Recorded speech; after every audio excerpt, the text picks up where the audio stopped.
Bismillahirrahmanirrahim. Assalamualaikum warahmatullahi wabarakatuh.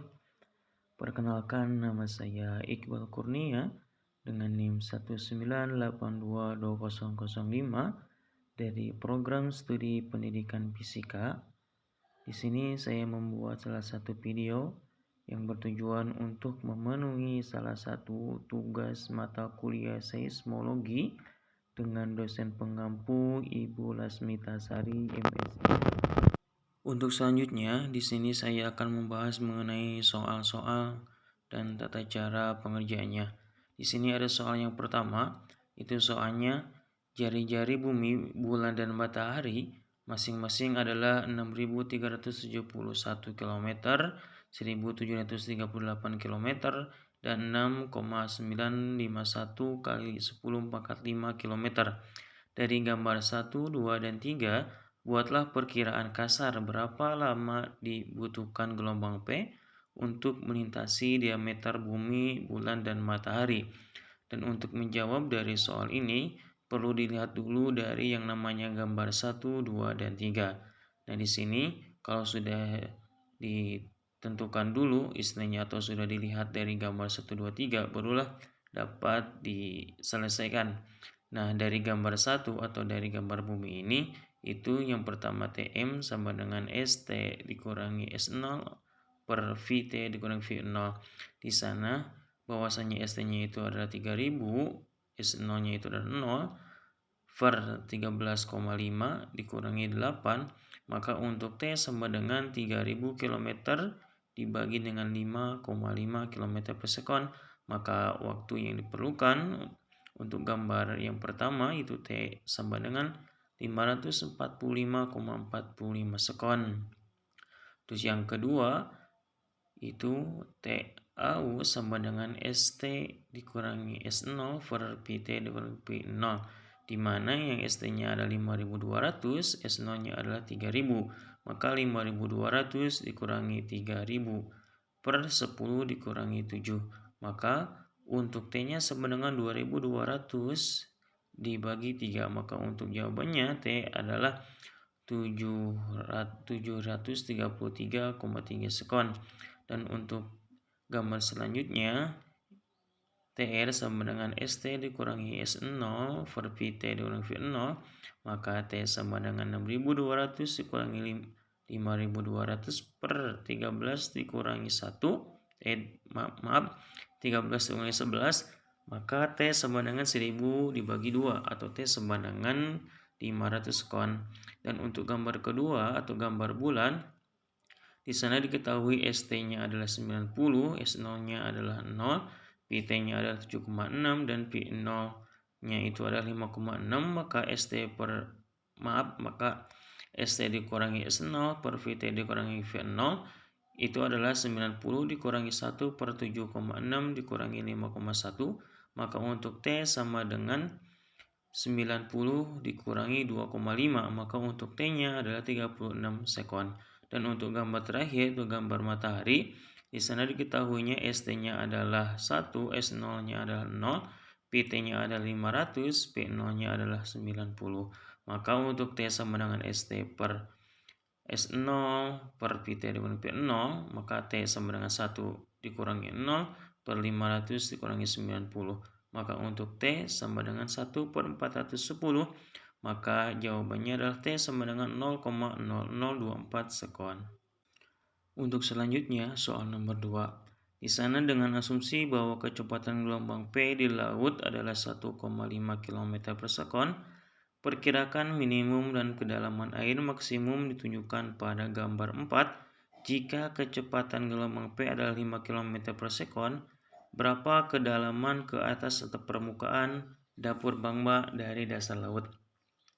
Nah, sebelum menjawab lihat dulu gambarnya. Di sana ada gambarnya bahwasanya kita harus mencari dulu A. Untuk rumus mencari A itu A sama dengan V per T sama dengan VT dikurangi V0 per T2 dikurangi T1, maka untuk PT dikurangi V0 nya adalah 4,5, T2 nya dikurangi T1 nya adalah 4, maka 4,5 per 4 itu hasilnya 1,125.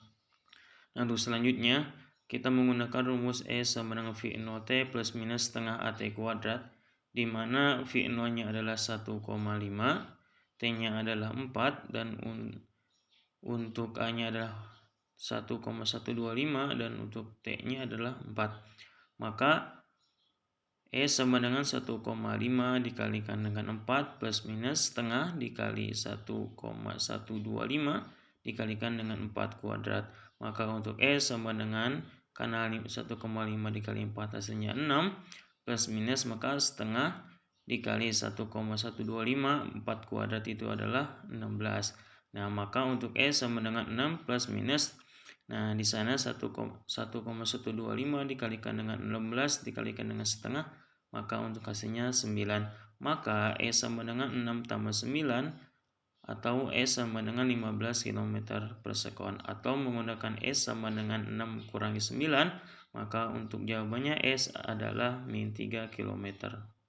Untuk selanjutnya saya akan membahas soal nomor 3. Di soal nomor 3 itu soalnya gambar 5 memplot gelombang bidang harmonik pada T sama dengan 0 berambat dalam arah X di 5 km per sekon. Pertanyaannya, tuliskan persamaan untuk gelombang ini yang menjelaskan perpindahan U sebagai fungsi dari X dan T. Yang B, berapa regangan maksimum untuk gelombang ini? Nah, lihat daripada gambar, ada di sana ada U, ada X, terus ada 8 km, ada V-nya 5 km per sekon. Maka dimisalkan ya, dia untuk jawabannya A, misalkan titik O0 itu sebagai sumber gelombang yang bergetar, maka dapat diperoleh Y sama dengan A sin omega dikalikan dengan T.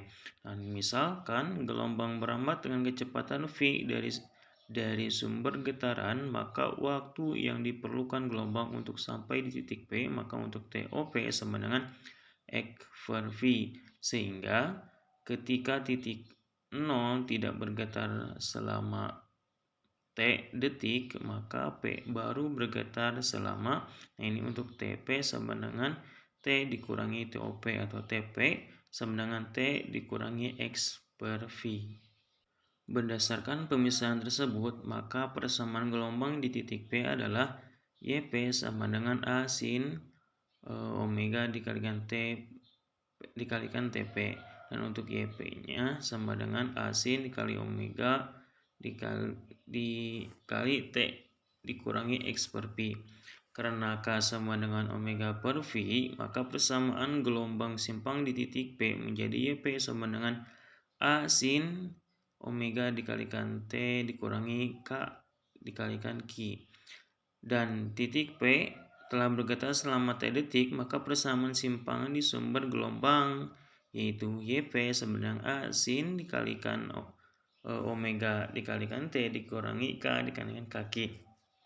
Sehingga persamaan umum simpangan gelombang berjalan adalah YP sama dengan plus minus A sin dikalikan omega dikalikan T plus minus K dikalikan dengan Q, di mana omega sama dengan 2V dikalikan F, atau omega sama dengan 2V per T, dan K sama dengan 2V per lambda.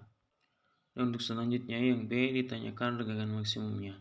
Di sana ada sigma sama dengan L akhir dikurang L awal dibagi L awal, di mana L akhirnya adalah 9, L awalnya adalah 0, maka 9 dikurangi 0 per 0, maka untuk sigmanya atau regangan maksimumnya adalah 9 Tm. Dan untuk selanjutnya membahas soal nomor 4. Di sana tunjukkan bahwa lintasan waktu minimum antara titik A dan B, waktu geometri sinar pada gambar di bawah ini memberikan hasil yang sama seperti hukum Snell.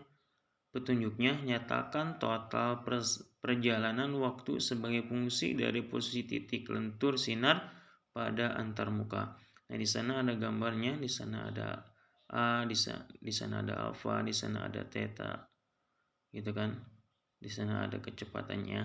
Dan untuk jawabannya kita harus mengetahui bahwasanya hukum Snell itu umumnya ditulis sin theta 1 per sin theta 2 sama dengan V1 dibagi Vr, di mana Theta 1 sama dengan sudut insider, terus sin R sama dengan sudut bias, dan untuk refleksinya sama dengan sin theta 1 dan sin theta 2. Pada gambar ini itu kan sepertinya terjadi refleksi di mana theta 1 sama dengan Q1, theta 2 sama dengan Q2, VI sama dengan P1, VR sama dengan P2, sehingga diperolehlah sebuah persamaan sin V1 per sin VR itu sama dengan VI dikurangi VR, maka untuk sin Q1 per sin Q2 itu sama dengan V1 dan V2. Mungkin itu saja yang dapat saya sampaikan. Mohon maaf atas segala kekurangannya. Wabillahi taufiq wal hidayah. Wassalamualaikum warahmatullahi wabarakatuh.